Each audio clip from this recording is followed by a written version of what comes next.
The world as you know it has ended. The worlds as you don't know them yet, they're waiting with open arms.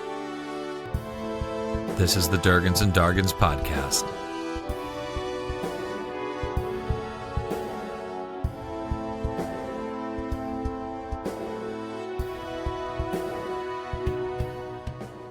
Welcome to Durgans and Dargans.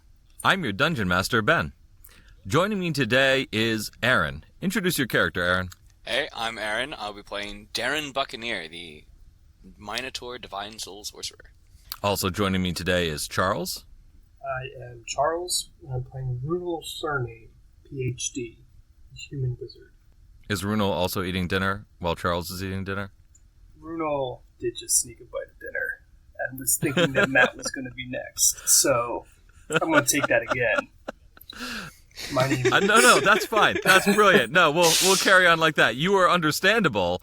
It was just a gotcha moment. Yeah, you got me.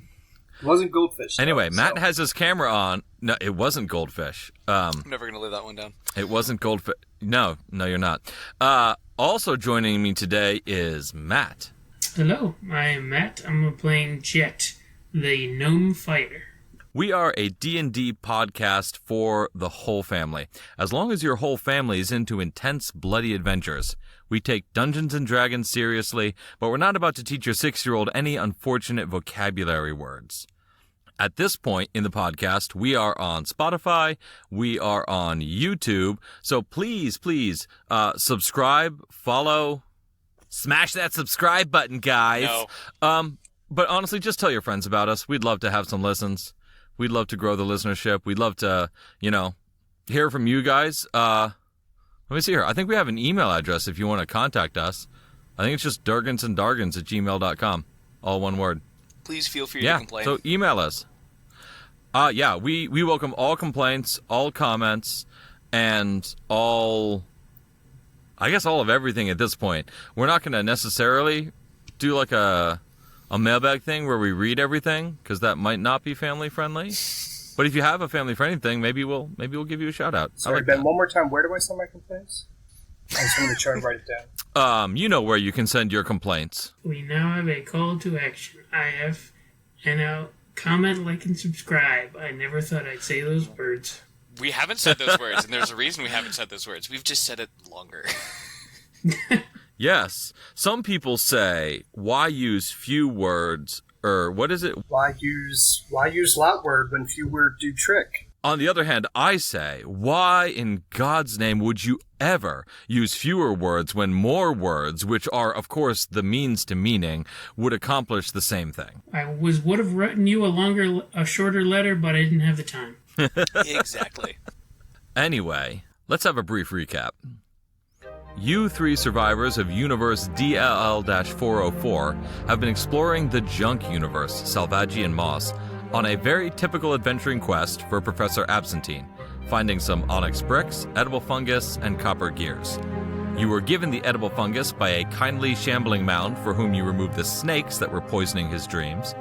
And last episode, you found the onyx bricks in a wizard's tower that you entered via a labyrinth and climbed through the peril of golden psychic objects that tried to twist your thoughts. Jet spent a while thinking that he was a king. That was pretty funny. You also ended up passing an indeterminate amount of time in the wizard's tower, which was a place in which time functioned differently. You're not sure how many days passed, but you did level up in the time that you were in there. You also picked up a crock of 2 hot soup and 4 rings of power walking, which will allow you to traverse this universe and any other universe with immense speed, provided that you and all those wearing these rings are within 100 feet of each other. You are now waking up from your long rest in a giant urn, feeling refreshed and leveled up to level 5, ready to begin your search for the final items on your list, the copper gears. I hope us sleeping in an urn isn't foreshadowing for anything. Oh man, that would be really on the nose, wouldn't it? Yeah, it would be. Anyway, at this point, Darren, you get to see, or rather sort of see, your first official Salvagian Moss sunrise. You see the sky from the left of you starting to lighten a little before everything else, and gradually the sky becomes more and more gray and less absolute black, until eventually you're fairly certain the sun has risen and everything is just once again covered in slate gray clouds. Now, the faith aspect of my character is wondering, how on earth, what does the sunrise mean, like, if I can't see it and I can't, like, really understand if it's there or not? And what does that mean for his faith in Lathandar? Whereas the scientific aspect of the player is wondering, how can there be a sunrise in an infinite plane? Both great questions. Let's have Darren roll a wisdom saving throw. See, the scientist in Brunel is making a note that here the sun rises in the left. Those are the technical terms, yes. The scientist in Jet never got out of bed. So that's a 16, because I have a -1 to my wisdom saving throws. Okay, you do not have an existential crisis. These are still just questions that you want answers to. Okay. Sweet! Yay! I haven't tipped over the edge yet. Anyway, once again, you guys can now go up, down, left, and right, knowing now that the sun rises to the left. So, gentlemen, shall we keep going in the same direction, or It's worked for us so far. up and to the right, towards the sunset, I guess? So wait, we're looking for these gears, whatever it was. Yes. I tried to make some out of this urn, but no shot. I appreciate the attempt. Is there any size or tooth count or ratios that we're looking specifically for? Yeah. As long as it qualifies as a gear, you think you're safe. Like, if it's just a copper cross or a 5-point copper star, that's probably not a gear. But if it is vaguely circular and has 8 or more teeth, that's probably a gear. You realize you're asking 3 engineers to like, vaguely describe a gear. Yeah, so like worm gears are out. That's fair. What is there a technical definition of a gear? What qualifies as a gear? Well, I wouldn't know because my character doesn't know. If we That's find, a great if we answer. find a copper differential, right? That technically does that count as 1 gear or 4 gears? If I let you find a copper differential, that will be 4 gears. My better question is, how the heck do you even remember that? It's been 3 years and all of it's gone, man. And from my brain. I would still remember something about gears. It's been a minute, though. Come on, fellas, let's walk and talk. I got a question for you. Yes. Look, you both know I'm not the brightest fellow. I'm gonna put that out there. But back when home or whatever our home was, I don't even know. I did stuff and didn't always think about it, but like sometimes I did really think about like why we're doing stuff. It was usually like because we didn't like whoever was in power, who was in charge or whatever, and didn't like what they were doing. So let's just mess them up, right? Why are we even doing what we're doing? Like what the heck is he gonna use the gears for? A bunch of moss bricks made out of whatever that black material stuff was? Why does this guy even want this stuff? Well, let me ask you this, Chad. What else do you want to do? Our world is destroyed. We have nothing in the multiverse apparently left to our name. The professor's the only person that we know in the entire many existences. What else are we going to do if not try and build a life for ourselves here? And if we help out people along the way, like the professor, I don't see. I can't think of what I would be doing instead of this. Plus, this is only our first mission. If it is really that terrible or whatever, we can burn that bridge when we get to it. But I don't know what else I would be doing. Well, right now, since I think he's the only person that's not actively seeking our erasure, I'm gonna help him out until he either proves untrustworthy or does something I can't abide. So for now, I guess I'm just surviving. Yeah. That tower thing really did a number on me. I guess we're just do what we need to do to get our money and then move on, I guess. Man, this is weird. Yeah.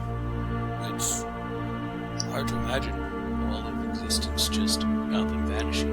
Like, I served a deity. I don't even know if he's out there yet.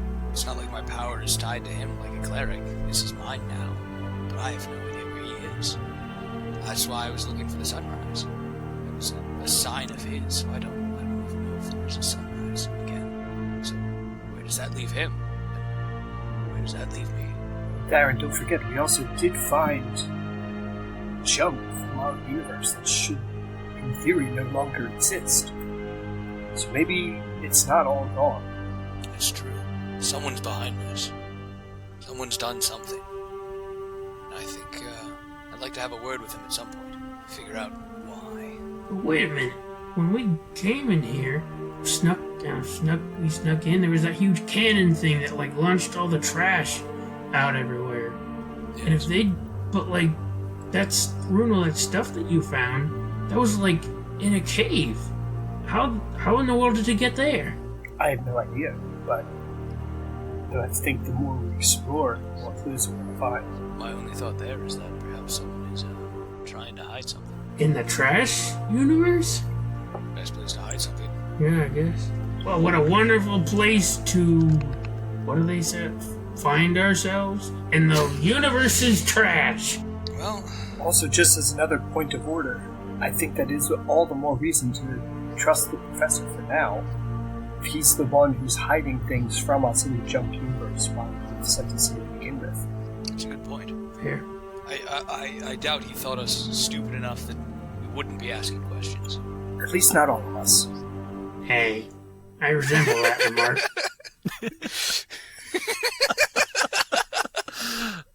Oh man, as a dungeon master, I love it when great Thank you. Just gotta let player it, RP just gotta happens slow down just for a minute and just let organically. Brings a tear to my eye. Alright, so which I love pigeons that. can we kill now? Wait, did you say which pigeons? Actually, well, as you guys are walking and talking, you are only vaguely paying attention to this is a deep conversation, so you're only vaguely paying attention to the world around you, but you are just coming out of a fairly deep valley of trash, and you hear a strange, almost vibrating roar. Wah, wah, wah, and a giant crash, and a few smaller sounding shouts that seem to be coming from people a little off to your right. And as you crest the top of that hill, you see everything I'm about to show you in Roll20. You see ahead of you several small hills made entirely out of trash, and they seem to be made out of farming equipment. There's carts and plows and seemingly pieces of barns, a crashed silo, and in this longer valley of trash with hills all around it, you see a gigantic worm. You remember the guide telling you something about trash worms. This is 50 feet long and about 4 feet wide. Its tail ends in many rusty-looking barbs, and its head is a giant ring of black, shining eyes surrounding a mouth not of teeth, but of long, thin strands that seem to whip around in a frenzy of their own volition. As you watch, 3 blue-skinned people, hunters by their dress and by their spears and by their bows, throws a spear at the worm, and the worm turns its mouth to catch it, and the tendrils in its mouth wrap themselves around the spear with lightning speed and suck it deep into its belly. You see that there are 3 of these hunters. One of them just threw the spear, and it is looking down one of the hills at the worm, and another of them is tending to a third member of their party that seems to be very grievously wounded. What do you guys do? Well, I know enough to know when I'm out, when we might be outmatched. I was about to say I was about to help. Well, yeah, let's do what we can to try and help those folks where they get eaten, or we do. Sounds like a plan. I start running down the hill and start leaping into action. All right, everybody roll initiative. Okay, cool. 16. All right. 12. It's an 18 for Runel. The hunters rolled really poorly. They rolled an 8. All right. Runel, you go first. What do we do? So is the plan for us to fight these hunters right off the bat? I was gonna go for the worm, personally. But, if you want to fight the hunters... I don't want to fight anybody. Fair enough. I think I'd rather fight some hunters who are clearly getting whooped by this worm after I whoop this worm. Yeah, I think Someone roll a quick history check. Or all three of you roll a quick history check. I'm not good at history. That's a 19 for Runel. That is a 19 as well. All right, you both remember that the guidebook talked about the Salvagian nomads. And what did it say about them? And it said they were noble. They were traitors. That they were the noble Salvagian nomads. And they had, I can't remember if I said blue or gray skin. Maybe gray skin. These guys have gray skin. You said... No, I mean way back when I wrote it in the guidebook. Oh, just a few seconds ago you said blue. Yeah, so we're going to retcon that. They have gray skin. We'll say it's a bluish gray. Yeah, exactly. You remember that the guidebook talked about the noble Salvagian nomads looking kind of like these guys. They have no noses. And were they weren't attacking the worm, were they? They were feeding it? One of them threw a spear at it in a very aggressive way, and it ate the spear.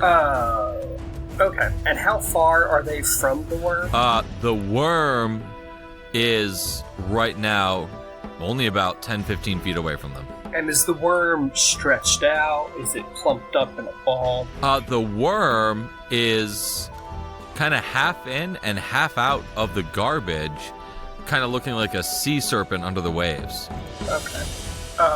So, my assumption is that if someone were to, say, cast a spell that would affect a 20-foot radius, it could be done in a way that would only affect the worm. That is absolutely correct. Well, then Runel's gonna... while we were sleeping in the tower, Runel learned a new spell. He's gonna cast Fireball. Whoa! The first one of the campaign, guys. I cast Fireball. And it makes a dex save? Yep, so a bright streak is gonna flash out of my wand. Every creature in a 20-foot radius sphere must make a dex save throw. A 12 doesn't pass, does it?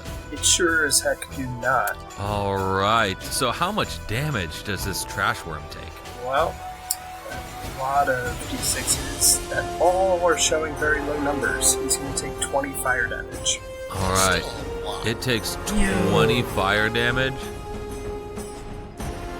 And honestly, it reels back and looks like it was really hurt.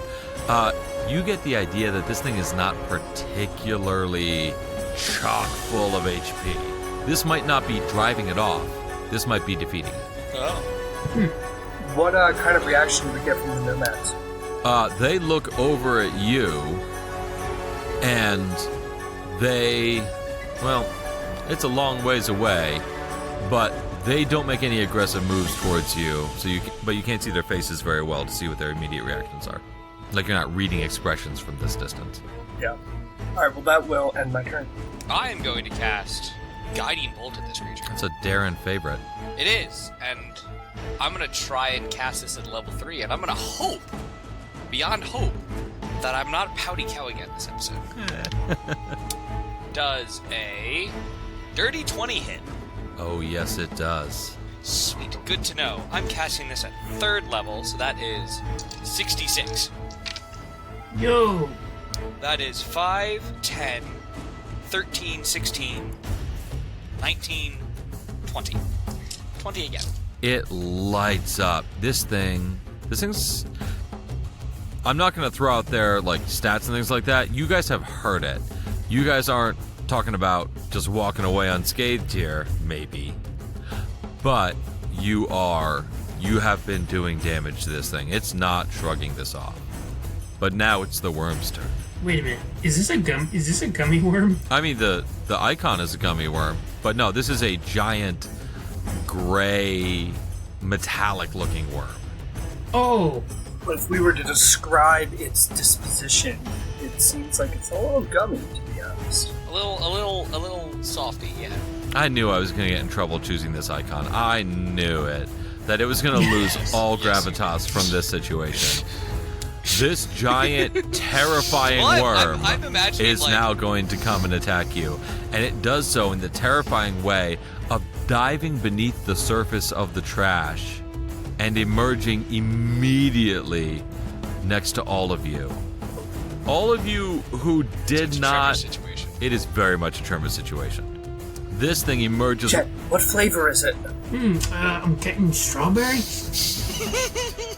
Oh, hints of metal in there. Ugh. Says the man who licks his knives. I was in the middle of drinking when you just asked that question. Oh gosh. Could use more rust flavor though. So the worm emerges from the trash and rears its head up high, craning down over all of you, and from its mouth spews out a wave of trash that is going to cover all three of you. Out from this mouth comes farming implements, kind of like the kinds you see around you. Out from its mouth come bricks and rocks and wood and swords that are broken and all sorts of things. I need everyone to make dexterity saving throws. So it's a trash dragon. Yeah, kind of. So 14 per roll. Dexterity 18. saving throw. Yeah, 18. The two of you that saved take 12 bludgeoning damage. Runel, you take 24. I'm sorry. We were saved with an 18. You saved with an 18. Oh, we better kill this thing quick. Are we just like smacked, or are we just You are flooded? yeah, you know what? If you saved, then you are still standing. Runel, you are now prone. Oh, he's covered in garbage. Yay! That was a fun. Glad I got my fireball in. Like the end of it all. Oh, now I'm imagining like when in Toy Story 3 when they're like in the garbage dump and like they're just covered. They're about to like fall into the fire. Oh, I wasn't going there, but yeah, well, he just blew up half of it, so yeah, it's almost like we're going to the incinerator, but trash first, then fire. Yeah, I mean, Brunel's going to the incinerator. He's got 8 hit points left. Oh, right, I keep forgetting that you're a wizard. It definitely didn't help that none of you took precautions against area of effect spells. Just saying. Anyway, Jed, it's your turn. Okay, so he's definitely right on top of us, right? It is right on top of you. Okay. I'm going to, do we have any? I don't even know if we have any healing potions. Do we have anything? I thought we still had some healing stuff. I mean, I still have some healing spells. We definitely had healing potions. We got what is the mushroom? Something that's. We had moss. You had the good Smite moss, level fungus. and that turned, what was it, potions of greater healing? That it turned your water bottles into? Yeah, but that's not instantly, right? It is Yeah, but instantly. didn't we already all do that?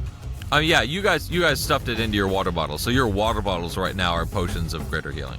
Oh, great. Then I'm going to do my best to try and pull Runel out. If he's stuck? He's not stuck, he's just prone. Oh, right. Okay. Now I gotta think. What would Jet do? Best defense is a good offense, so he's avoided getting smashed on by all this junk. Is gonna find like some sort of like big piece of metal rebar, like a sign or something other broken thing, and something hammer looking like, and then pick it up and like try to smash it against the armor of the worm with a melee. You run up to the worm, and I will say that you find a big piece of rebar with some concrete attached to the end of it, and this thing is like a gigantic mace.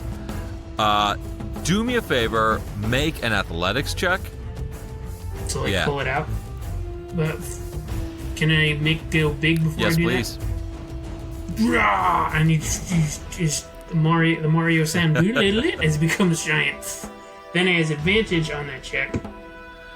Natural You 20. grab Plus 10 for a total of 30. You grab this Plus piece of 10? rebar and swing it like the hammer of Thor himself. Make an attack roll against this worm. Well, I'm proficient with improvised weapons, so that's gonna be, ooh. I pulled it out great, didn't I? That's, 2. Plus proficiency plus strength would make it a 9. You swing this gigantic mace at it, but it whips around and eats it. And you barely snatch your hand back as the mouth comes over this concrete and the tendrils bring it in and tear the concrete to pieces. See, when you said it eats it, I got upset. I wasn't using the street term, oh yeah, man, he ate it. No, he physically. Yeah, like ate when one of us eats concrete, that is a bad day. This is a giant trash you would worm. eat it. Yeah, exactly. If you tried to snack on concrete, Yeah. you'd probably. You break it. Yeah, no. This thing just ate concrete like it was lunch. Fun. Oh yeah, well I got more from that came from. I'm a level 5 fighter, so I got Okay. extra attack. I can attack. I'm gonna Make attack another again. attack.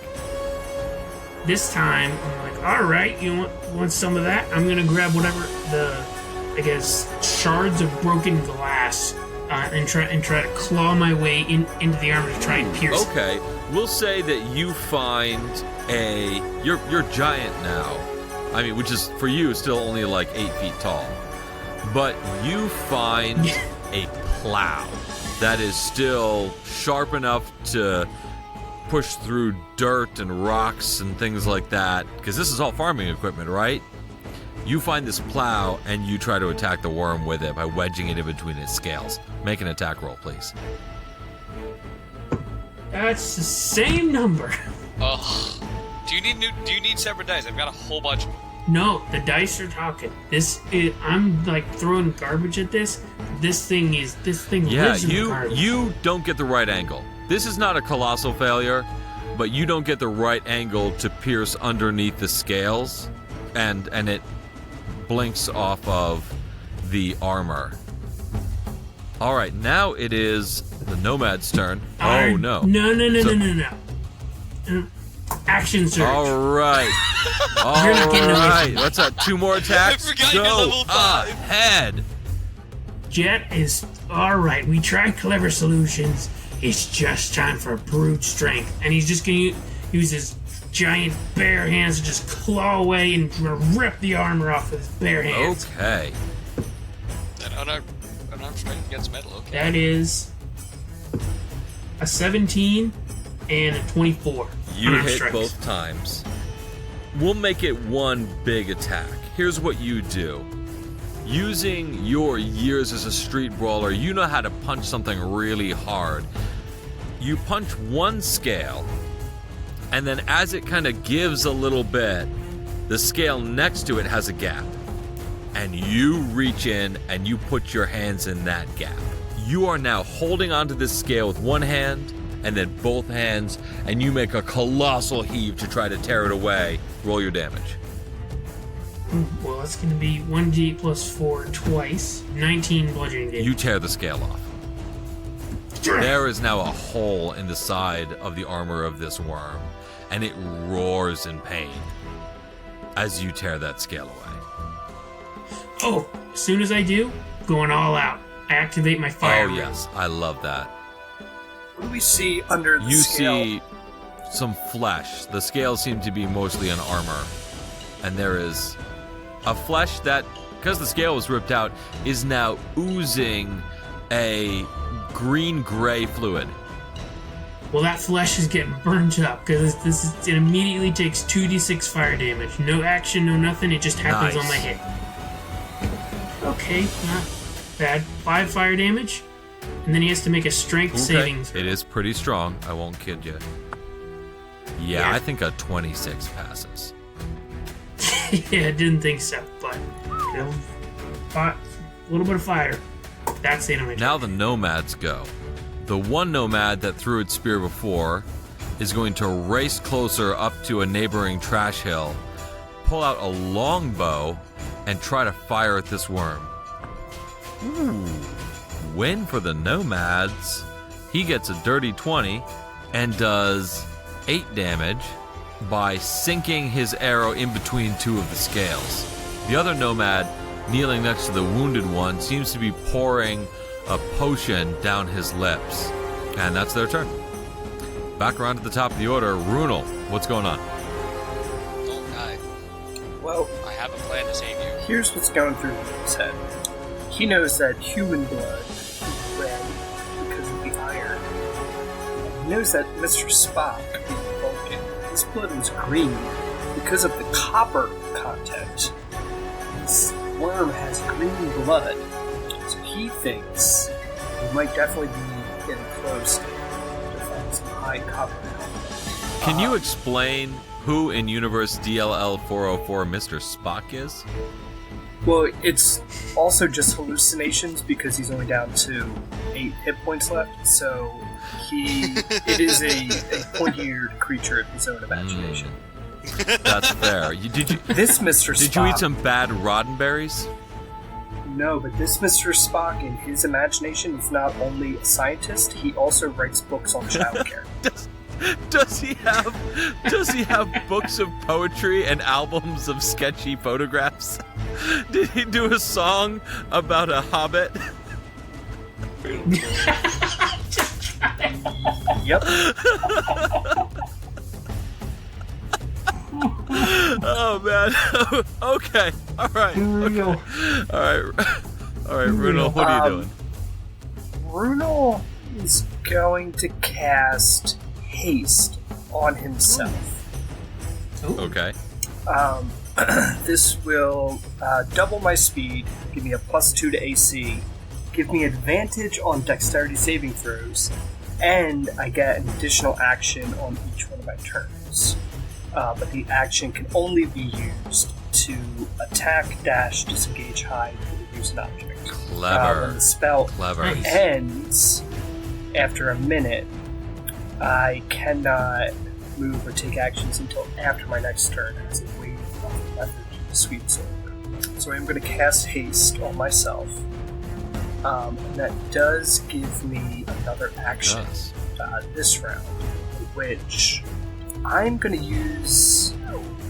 Am I technically within combat range of the... No. Would he get an opportunity? No, it would not. I'm going to dash as far away as possible, just to try and get away from the fray. All right, you do have advantage on this check, but clambering over all of this farm equipment, I'm going to need you to make a dexterity check just to see if you trip over anything as you sprint. Oh, I have an advantage. Yes, right? you do. Wait, is it? That's check true. or save? It does say advantage on dexterity saving throws. Oh. Is this a saving? I am a generous DM. Yes, it's a saving throw. Well, the first time I rolled a 5. The second time I rolled a 10. Like total bonuses and all? 8 plus It 2. wasn't a hard DC. You're fine. 10 passes by the skin of your teeth, but it passes. Alright, well, that's going to end it for All right, then, Runel. Darren, what are we doing? I'm going to move 30 feet to be in between Jet and Runel, and then I'm going to cast Aid at 3rd level to give everyone 10 hit points and 10 points of healing. So that loses up my second 3rd level spell slot. However, I'm going to use Quicken Spell, one of my sorcery point abilities, to then cast Acid Splash, which is a 60-foot range. And I'm going to cast that, since I now have... Well, actually, no, it just increases at 5th level. I'm going to cast Acid Splash at the open skin. Man, you guys know what's really, really funny? This thing has a pretty crazy dex, but it's been rolling really bad on its dex saves. So a 10 doesn't pass, right? No, it's not. It has to pass. So how much acid Sweet. damage does it take? Well, the fun thing is, at 5th level, it takes 2d6 instead of Okay. 2d6. And that's 12. max damage. Oh wait, technically, Jet was in a 5-foot radius of the wound. Oh yeah, he was right up against it. Depends. So he technically also has to make a dexterity save. All right, Jet, I make can that take dex it. save. You'll just take half. 14. 15. Then yeah, you take half, so you take. However, this worm takes 24 damage because you hit it in its exposed flesh underneath its armor. So, Jet, you get a little splash of it on you. This worm gets hurt bad. All right, but now it is the worm's turn. This worm is going to whip around and make an opposed athletics check, we'll say, to try to rip Jet off of it. Does a 24 beat your roll? Let's find out. That's total of 20. All right, this even with thing advantage. shakes you off, whips around, and comes down with its mouth directly at you. I scowl. A 20 hits your armor class, right? Oh yeah. You take 17 points of slashing damage from these tendrils, and you are now in its mouth. Yeah, come here, you little. This thing is fixing to swallow you next turn. Very much look forward to the opening of Guardians of the Galaxy 2. Dude, you know that skin is just as thick from the inside as it is the outside. Guys, I don't have the Tell- rights to Mr. Blue Sky, but if I did, we'd be playing it now. In my defense, being swallowed by giant worms is older even than Frank Herbert and Dune. All right, so Jet, you're in a predicament. What are you going to do about it? Okay. How am I just like being squished by? Actually, come by to think more about mouth? it, you are filling its mouth pretty significantly. It's only about 4 feet wide, and you're big right now. So it's trying to choke you down, kind of like a snake swallowing a large animal. So it's got its mouth around you, like over top of your head. And I will let you make a dexterity saving throw to see if you have either of your arms free. Okay. Am I restrained or something like that, or some other condition? I'm going to give you the dex save to see if you are completely restrained. Okay. Dex save. Ooh, With 7. the 7, it means you are restrained. It's got both of your arms.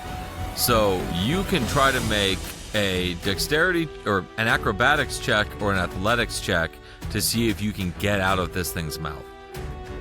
Okay. So I'm just going it over again. Restrained means you can't move. Besides the fact I'm being swallowed, its attack rolls against me have advantage. My attack rolls have disadvantage. I have disadvantage on dex saves. Oh, wait a second. You totally forgot. Guiding Bolt gives advantage on the next attack at the end of my turn. So, well, it's over now. Oh yeah, we Nice. keep forgetting that one. I'll remind you Oh, next I time actually I can. did. That was yeah, I actually remembered that was how the Nomad hit him. In continuing stuff we're gonna cut out, I forgot that I can add 1d6 damage to one of my attacks every turn because I'm Oops. giant. So well. Yeah, and I actually forgot that I have 70 extra hit points, and then I can make 4 attacks per turn. I just remembered. I totally saw that All coming. right, carrying along. Okay, so Jed is restrained by this thing. He's going to. Wait, did you say would you ask me for a check, or were you asking me? So you what I are do in restrained turn? by this thing. You can make an athletics check to try to get out. A contested athletics check. Oh, let's do that. Okay, advantage. Okay, that's better. Total of 21. Just let me out of here. 21 does beat a 19. You Yeah. are able to get your fingertips around the outside of its mouth, and in a Herculean effort, you pull it up and around you like you're... I don't even know. Similes... Finding the right simile is like... Anyway. Finding the right simile is like finding the right medical.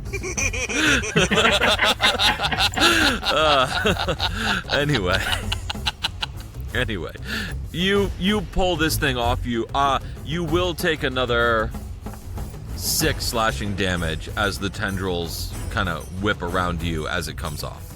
But you are now not actively being swallowed by this thing. It's like his legs is holding off, and he's just like gripping the mouth. So it's just like, oh no, you don't like imagine like a Conan the Barbarian, like holding the mouth of the crocodile open. Yes. We will say that you are currently wedging your arms, holding this thing's mouth open. Now it's the nomad's turn. The nomads are going to cautiously start to approach this thing. That third one is back up on his feet again. He's not unsteady, but he is determined to get back into the fray. They approach by about 30 feet, and they all draw their longbows. 2 of them hit for a total of 17 damage. More of this greenish-gray blood comes spewing out of it from the scales that their arrows pierce. Back around to the top of the order, it's Runel. What's up, man? Oh boy. Can I still see the exposed fleshy part of the worm? I'll say yes. I am going to cast Ice Knife at that fleshy part of the worm. Nice. Alright. And I'm going to cast it as a second. Okay. So I am making a ranged spell attack, and on a hit, they're going to take 1d10 piercing damage. Alright, make an attack roll. It is going to be easier to hit this thing in general than it is to hit that little exposed flesh. Yeah, either way, I'm assuming a crit miss does not... Jet, make a dexterity saving throw. Ooh, what's that? Wait, I'm in its mouth, you're kind right? of near its mouth, but with a critical miss, Runel kind of went a little wide, so we're going to need you to make a dex saving throw. It won't be too high of a DC. Oh, 16. Yeah, you dodge out of the way, but Runel definitely almost just hit you with an ice knife. Hey, I'm working here. Good to know Jet is just a gnome. That's something I definitely know about as a not New Yorker. I'm sorry, New York. New York, we love you. So- Don't hurt us. I do have another action that I can use. Yeah. So what I can do, and also I realized I didn't actually dash last turn. I moved 60 feet, but that is my movement right now because I'm stumbled. So I'm actually going to take the dash action and go behind the nomads, and I'm going to go 120 Okay. feet. It's a zippy They with say it. discretion is the better part of valor. Yeah, and what was it Jet said? The best offense is a good defense. I'm running That's away. definitely what he said. Yeah, something like that, right? The best. I said the exact opposite. I know. So I'm just getting inside people's heads real quick. So Jet, you just watched your friend, one of the 3 surviving people from your universe, fire an ice knife almost at you and run away. How are you feeling? I think he's a bit of a bleep bleep bleep bleep, but you know he did his job. Meanwhile, get off me! Yeah. In the boring universe, bleep is basically the worst thing someone can be. It's being a bleep or a bleeping bleep is just really awful. It's hard. Yeah. Okay. Yeah, Jet needs his mouth wiped out with soap, but that's kind of hard when you're in the trash. Yeah. Oh, universe. you're all gonna need a lot of soap after this one. I'm sure there's someone who dumped a bunch of soap here. We just haven't. Yeah, the next quest, finding a trash trove of soap. All right, Darren, it's your turn. Alrighty then. Guiding bolt level 2. Here we go. I have 1 attack, and that's all I use. Does a 17 Yes, it does. hit? That is 6, 12, 15, 17, 19 damage with guiding bolt. Whoa! So another, 19 with guiding bolt, and the next attack. So not the next attack. Oh yeah, the next attack roll made against the target before the end of my next turn has advantage. So the next attack, whatever it is, whoever does it, has Jet, advantage on that. this thing looks really hurt. It's starting to writhe around in ways that don't seem voluntary. What are you gonna do now? It doesn't matter because at first it's the worm's turn. All of that unnecessary melodrama. The worm is going to dive down under the trash. With me in its This mouth? thing is having its mouth held open at about ground level by you. It's going to retreat, dive under the garbage to go who knows where, but that gives you an opportunity attack.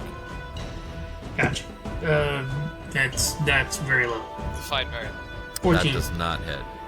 Oh, no, so That that's does not not. hit. Yeah. It pops up almost immediately and attacks you, Darren. Please make a dexterity saving throw as it Yay! spews a whole bunch of trash at you. Oh, Dexter. Oh, I don't even get a choice. Okay. That's a nat All 20. right. That is a nat Hey! 20 with a +2, so that's a 20. So you take half of 18 damage. You take 9 damage. I'm down to half health now. Jet, now it's your turn. It's wounded. Everybody's wounded. What can you do to try to end this? Jet doesn't like to leave things unfinished, so he's just going to shake himself and get himself hyped up and use second wind to gain back some HP. Then, how far away Only about did the 20, worm get away from me? 25 feet. Oh yeah, Jet's gonna go at a running start and try and see if he can find another piece of like concrete or other thing to try and get ready to bludgeon this thing. And you're gonna grab whatever you can find, run up and just smash it against that exposed hide of flesh if you All can right. find it. I'm going to have you make 2 checks. First, make an athletics check, which I know you get advantage on, to grab another concrete chunk. Yeah, Brilliant. 25. You now have this piece of concrete hanging by a length of chain this time in your hand. Make an attack roll. Oof. Chains aren't that great. 14. Sorry, 14 does not hit. This concrete smashes against the sides of this gigantic trash worm. You swing hard, and you actually knock it to the side, so it falls and tumbles a few feet away from Darren. But it does not take damage from it. It just moves. I have Go 2 ahead. attacks. Attack again. Do I have enough movement to like get over to Yes. his head? I want to run up to his head and try and whatever you can say is like trying to snap the neck of this giant thing, but dig my hands underneath the armor and try and rip and tear it All as right. much as I can. Make your This attack giant roll, thing. and we'll see how this plays out. 16 hits. Nice. Okay, 11 bludgeoning damage. Oh, and then I'm big, so I get to add a little bit of 1d6. 4. 15 bludgeoning. You get your hands under its eyes and you rip 4 of its black beady eyes out that ring around its mouth. These eyes fall out and gray-green blood spews everywhere. It is hurting so very badly. It is on death's door. And now the hunters are going to see if they can finish what they started out to do. 2 of them hit, and 1 of those hits is a crit. What can I say? One of the hunters sinks a long, gleaming, strangely gleaming arrow deep through that hole in its armor. It buries deep into the worm. The worm throws itself. It sails through the air in its death throes and crashes to the ground, very dead. Woo! We did it! Oh, I thought your stock green looked good on me. It's just dripping. Let's get you a bath. The hunters cluster around the worm and seem to be acting just a little defensively around it, but the tallest one of them looks over at you and says, You have our thanks. You have helped us to defeat the Great Worm. We will share... Also, Brutal dashes back to He just like... But then the spell, as soon as the spell wears Zippy off, boy. I have like... I'm super That's tired. fair. I'm assuming we've all had a long day. Feel free to let out those yawns you've been keeping in. The tallest member of this hunting party says, You have helped us to kill the Great Worm. We will share with you the spoils. We will not take all for ourselves. You have been most kind. Spasiba. Thank you. I don't know how much spoils we're looking for out of him per se, but you wouldn't happen to have any copper gears lying around. Copper gears, very valuable. But I have some copper gears. In fact, we found some just here, and he goes a few yards off behind one of the hills, and pulls out a piece of farming equipment in which is a copper differential Heyo. with 4 gears on it. It was right there. I mean, they had it. Like they they gave it to you. It was part of their spoils, since apparently copper Well, gears it are very was gear valuable or, in this or universe. die, so... I'm actually seeking one more thing, if I may ask your help, Nomads. I'm searching... I noticed something in our travels, and I'm looking for more of the same. Have you seen this?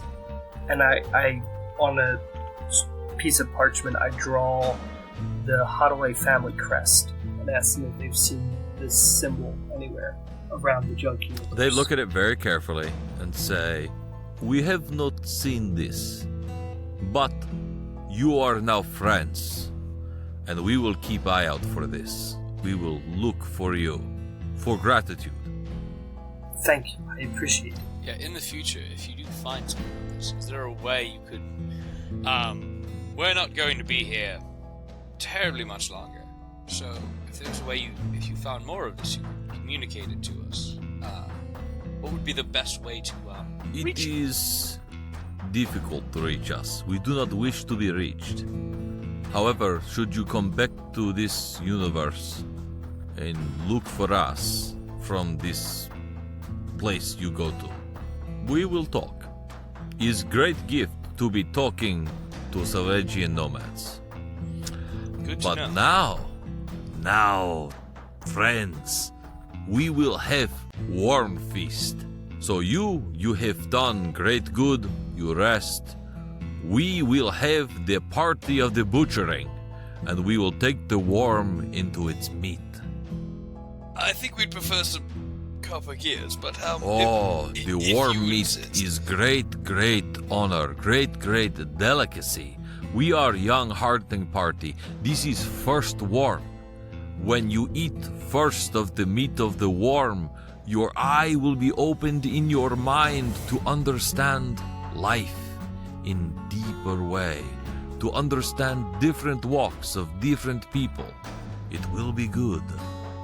But it must be prepared very carefully. Is like if you do right, is magical. If you do wrong, is dead. So if you give us time, we will prepare the worm to be eaten, and you may take some of the worm with you. I look at Jet and Runel, and I'm just like, I don't know about I mean, this, I guys. know about this. I'm a vegetarian, so I I've don't know made about my this. decision. I forgot. Jed has just been like, he's just like vibing with this guy. He just like hears what he's saying, like, yeah, like get to know people, like get to learn, understand other people. Yeah, I mean, we're all here, guys, and he's just totally into it.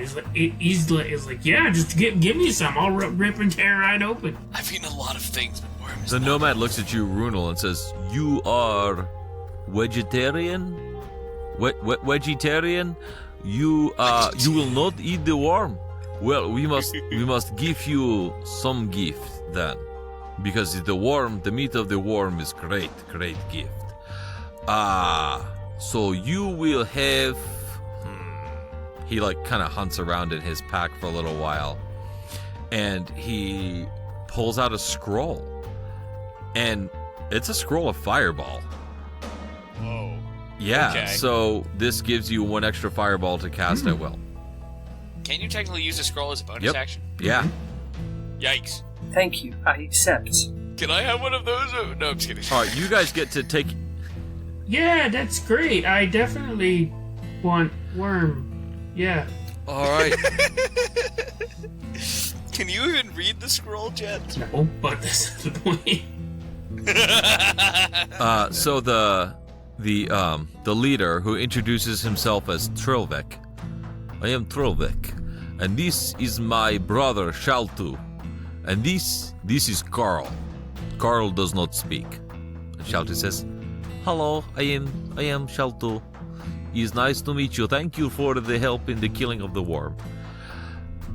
And they start having at this worm.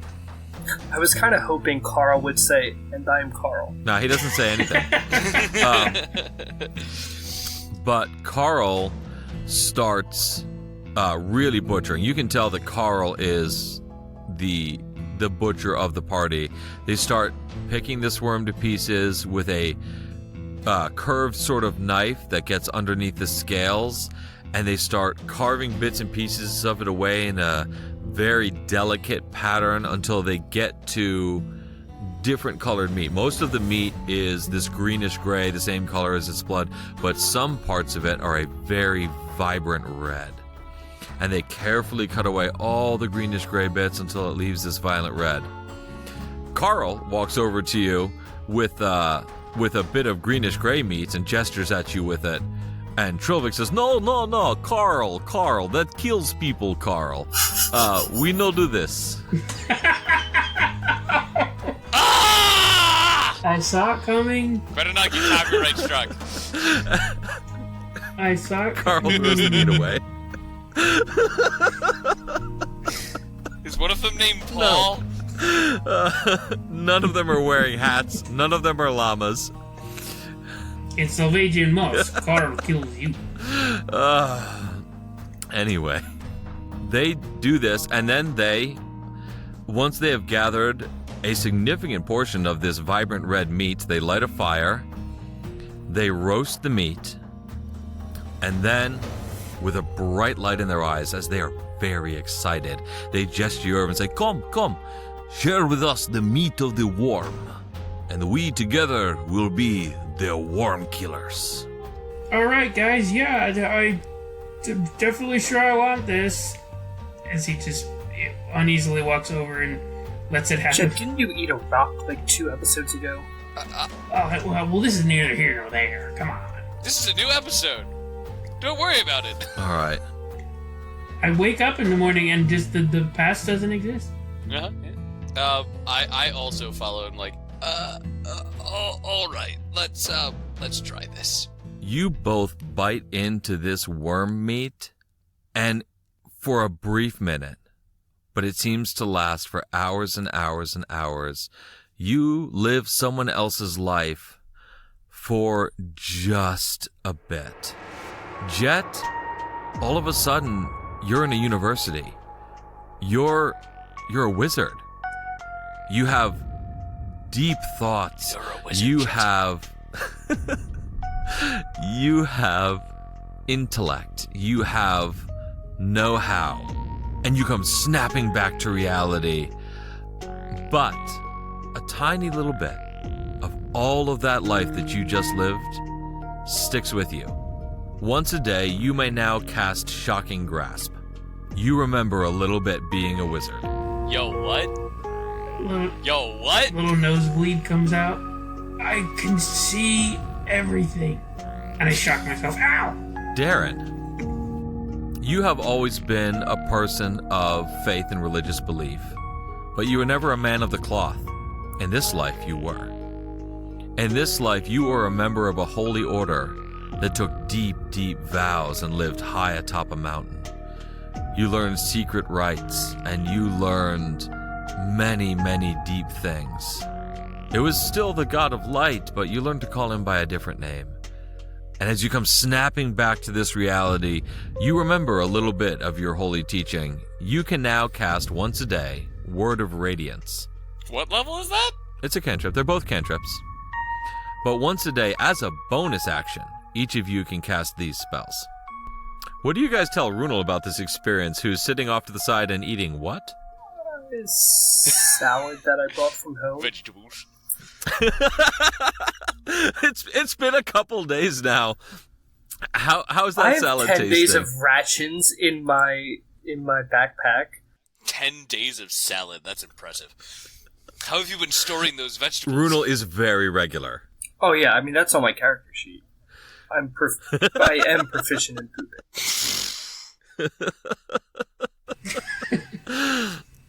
You are proficient. You guys look around, and these three nomads seem to be coming out of their own psychedelic experiences. And yeah, they look around at you guys, and they grab your arms and say, We are brothers now.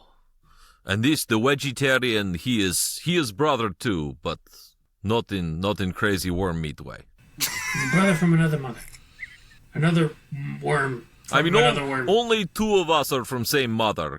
Carl, he is from other mother too. I'm like,